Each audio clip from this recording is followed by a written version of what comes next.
Torcedores, tudo bem com vocês? Sejam bem-vindos ao canal Davi Lucas FS 2011 e hoje falaremos no nosso quadro Fute História sobre o Corinthians campeão mundial de 2012 e também sobre a sua campanha no Mundial, como que foi para esse Corinthians tão histórico vencer um título tão importante. E vamos falar sobre isso justamente porque já estamos na onda, né? Já está quase chegando o Mundial e também te convido a se inscrever no meu canal Davi Lucas FS 2011, compartilhar para um amigo seu que você sabe que gosta de futebol, dê um like nesse vídeo e agora vamos direto para essa história tão incrível no futebol.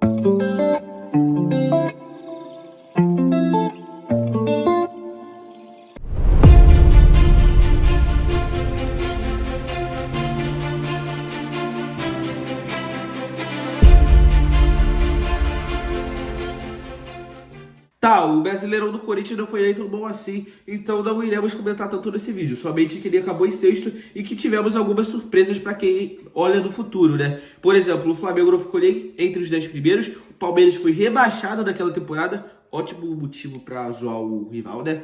E o Fluminense foi o campeão desse Brasileirão, coisa que não acontece já faz anos, inclusive esse foi o último Brasileirão que o Fluminense conquistou. E essa Libertadores foi diferenciada não só por termos a última aparição de um time brasileiro que ganhou Libertadores e Mundial, mas também porque nessa edição tivemos a presença de times mexicanos, coisa que hoje não é tão normal assim, e inclusive tinha o mexicano no grupo do Corinthians, o Cruz Azul, e os outros dois times eram o Deportivo Táchira da Venezuela e o Nacional do Paraguai. E a estreia do Corinthians nessa Libertadores foi contra o Deportivo Táchira e começou com um gostinho amargo, porque foi um empate, e foi um empate contra o Táchira, nesse dia 15 de fevereiro de 2012, e foi 1-1 amargo. E o segundo jogo foi aquele jogo para buscar vitória, para buscar tranquilidade, para mostrar para o torcedor que era só um susto esse primeiro jogo, né?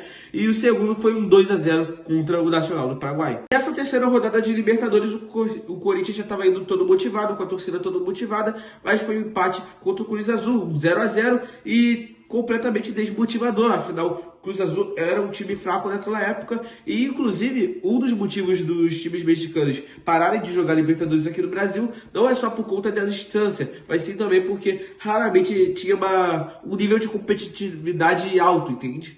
E com esse gosto amargo desses primeiros 3 jogos, o Corinthians vai para os próximos 3 e inclusive faz 3 vitórias belíssimas. E com o seu último jogo sendo inclusive um 6-0 sonoro em cima do Deportivo Táchira, selando aquela fase de grupos.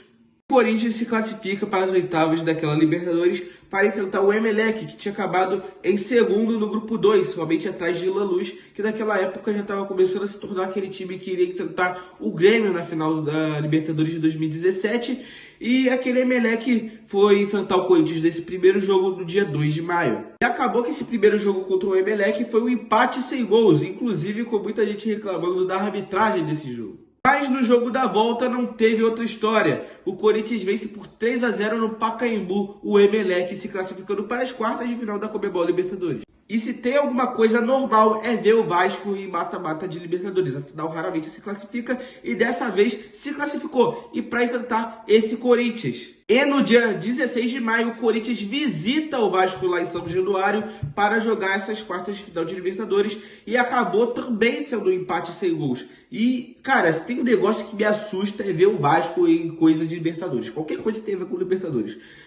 Tudo que seja de 2010 pra frente, isso me dá um susto. Eu não sei porquê, né? E se tem uma coisa que assusta muitos os vascaínos até hoje, é o dia 23 de maio de 2012. Afinal, os torcedores corintianos estavam muito eufóricos. Afinal, eles tinham feito diversas provocações aos vascaínos no período de primeiro jogo até o segundo jogo. E esse jogo, irmão, foi um 1-0 do Corinthians. E foi aquele jogo famoso de defesa do Cássio contra o Diego Souza. Quem lembra? Que o Cássio saiu do gol para defender um pouquinho, né? Saiu um pouquinho do gol. E o Diego Souza só faltava...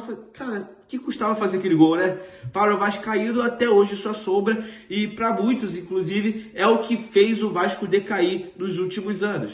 E se já foi difícil jogar contra aquele Vasco estrelado, imagina como que seria enfrentar o Santos de Neymar, aquele mesmo Santos que tinha vencido a última Libertadores antes dessa, a Libertadores de 2011, e que tinha eliminado o Bolívar com aquele famoso quem é Neymar, né, do técnico do Bolívar, e ganhando também do Vélez Sarsfield. Esse jogo que aconteceria no dia 13 de junho. E o Corinthians saiu à vontade ganhando lá da Vila Belmiro mesmo, por 1-0 contra aquele Santos de Neymar. E, cara, esse jogo da volta teve diversas conturbações antes desse jogo, né? Afinal, o Santista estava pensando, irmão, Corinthians agora vai ser da casa, vai ser com eles mandando, né? Jogando de mandante.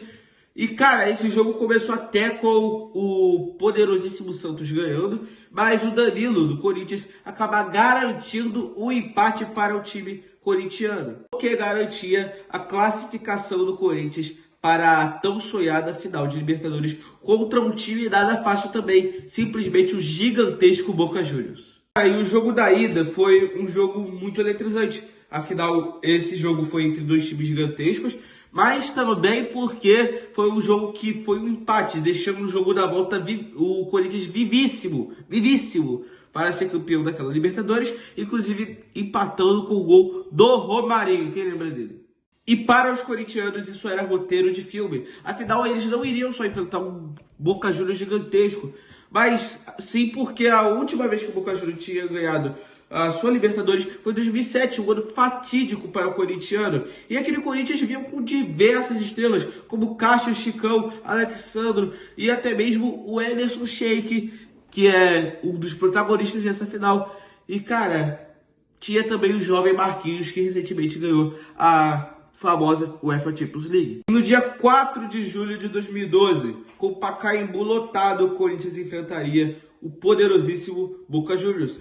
E o grande protagonista dessa final de Libertadores foi justamente Emerson Sheik, que além de ter feito esses 2 gols da final que garantiu a Copa Libertadores para o Corinthians, ele também foi o melhor jogador da competição eleito pela Conmebol. Tá, Corinthians classificado para a maior competição de clubes do futebol mundial, o Mundial de Clubes. E o Corinthians chega nesse dia 12 de dezembro de 2012 para enfrentar o Al-Ahly na semifinal do campeonato. E foi um jogo até que bom para o Corinthians, porque a gente sabe que eles se classificaram para a final, né? Mas com gol de um predestinado Paulo Guerreiro, 1-0 para o Corinthians. E o Corinthians tinha acabado de se classificar para o jogo mais importante, talvez um dos jogos mais importantes de sua história. No dia 16 de dezembro de 2012, iria enfrentar o atual campeão daquele momento da final da UEFA Champions League. Simplesmente o Chelsea, que tinha vencido o Bayern de Munique numa final muito dramática, talvez uma das mais dramáticas da história da UEFA Champions League. Mas não por isso era um Chelsea fraco, muito pelo contrário. Ofereceu muito trabalho para o goleiro Cássio naquele jogo, que agarrou muito e talvez tenha sido um dos melhores jogadores daquele próprio Mundial. E tomou o jogo para si. E aquele Chelsea tinha diversos atacantes bons e jogadores bons como geral. Tinha Drogba, tinha Peter Cech naquele gol e também tinha o incrível Fernando Torres, que eu até mesmo sou fã dele como atacante.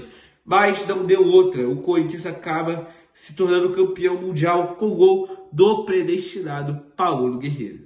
E é isso. Você, torcedor, gostou desse vídeo? Quer que eu continue fazendo mais conteúdo sobre times campeões de diversos títulos diferentes, históricos? Coloque nos comentários o time que você quer que apareça no próximo Fute História, que eu falarei sobre ele. E também dê um like nesse vídeo, por favor, se você não deu no início.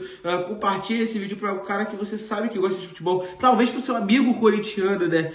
E se inscreva no canal para ficar sabendo de cada vídeo que sai todo dia de sexta-feira do Fute História. E toda semana eu vou tentar gravar sobre as últimas notícias do futebol, não só brasileiro, mas sim mundial.